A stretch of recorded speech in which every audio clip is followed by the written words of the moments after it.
I'm with Edmund Clark, CEO of TD Bank, TopGun banker year after year, outstanding achievement in Canadian business. In fact, the last 3 years, one of the top 10 banks in the world.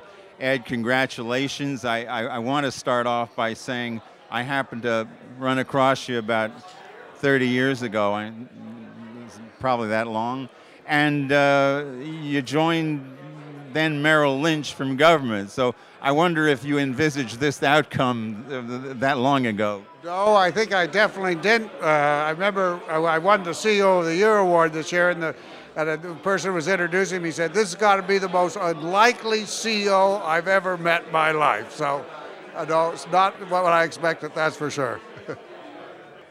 Recent years been an outstanding period for you, but I'm sure you've lived through some more challenging times. And I wonder, I think a great CEO, there are no accidents. I'm sure you agree with that. What's your personal view of dealing with adversity? Do you have a philosophy of handling the tougher times? Yeah, I think when you're going through tougher times, one of the things that I say is that the organization doesn't need me to add to the stress level. It needs me to take the stress level away. Because one of the issues when you're going through tough times is that everybody goes in a hyper stress mode. And so I try to say, let's relax. We're going to get through this and see if I can take some of the stress off. That's been my personal philosophy through this. Ed, investors are more demanding, they're more informed, information moves around so much faster than it used to. Even kids in high school are getting into the investment world, and you're hyperactive in the U.S. markets. There's a lot of people watching your performance. And I wonder, to win the kind of approval levels that you have, you got to have some idea in your mind philosophically about who the shareholder is and what they mean to you. Yeah, I think I start with, in terms of shareholder relations, is what I always say to shareholders it is not my job to sell my stock. It's not my job to tell you what a wonderful company you are. It's my job to tell you very transparently what we are going to do, and to do exactly what I said we're going to do and not surprise you.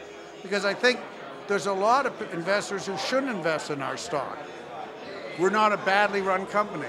Some people like to buy badly run companies and get the uptick. There's some people who like high volatility. And we say no surprises.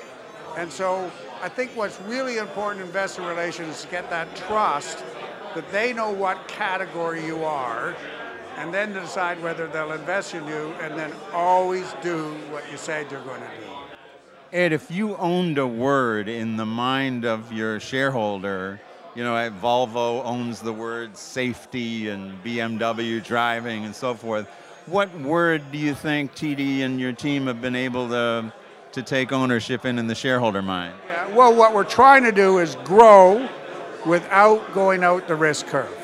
And so can you grow through fundamental franchise value, that you offer a better product to your customers rather than going out the risk curve? So when I hear bank CEOs saying, I can't get my returns unless you let me go further out the risk curve, I say, that may be your model, it's not our model. What can we, I don't want to make you work for free tonight, but what can we look forward to next couple of years from TD? I think you can actually look forward pretty much what you've seen in the last few years. Like, we have a game plan that gives us organic growth that's pretty terrific. And then we've been doing little tuck-ins, I call them, that say, well, we're missing this, why don't we get that, or we're missing that.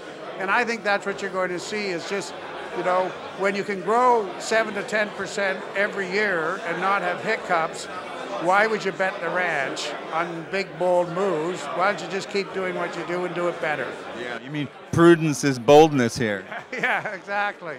Ed, I can't congratulate you. I think you're a tremendous business ambassador for the country. I think what you've done in the States, my wife just opened an account in Jupiter, Florida, one of your new branches there. So I say it and mean it. It's a remarkable achievement. We're incredibly proud of you.